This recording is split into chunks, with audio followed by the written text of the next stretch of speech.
Hi guys! So we are back with another video. Our vlog for today is mag-install taog cowling cover carbon sa NMAX 155. So nadre akong motor nasa labas.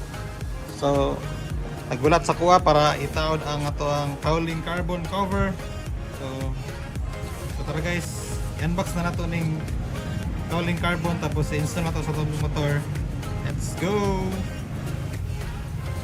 So first thing na to button guys is tanggalan na to ng 4 gold bolts sa visor.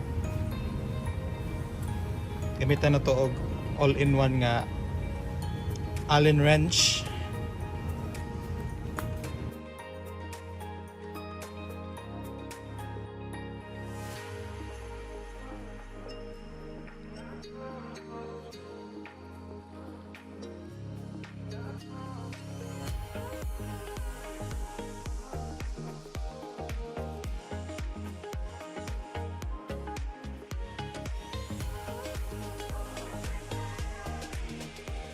Tanggalon na po na to ning pagka-screw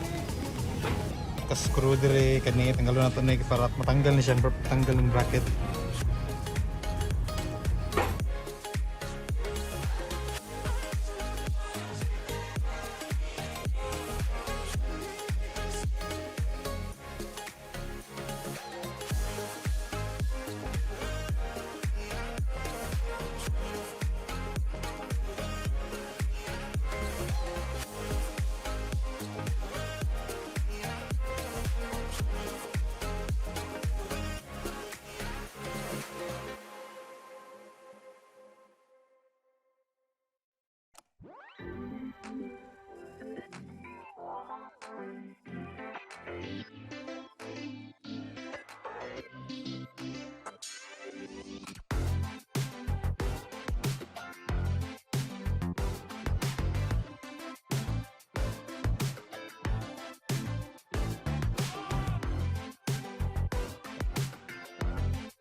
So guys, nataod na to ang bracket sa side mirror.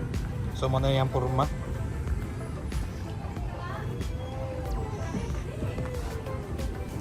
Final step, itaod na nato ko ang visor. So guys, muna ni ang finishing product. So nataod na mo ang cover. So almost 1 hour na ako nagitaod. Medyo hawi siya magtaod guys. So kung magtaod mo ani, kailangan mo kauban kay siyempre bracket bukat kayo, kailangan nimo og kuan support. So that's all for today's video guys. Bye.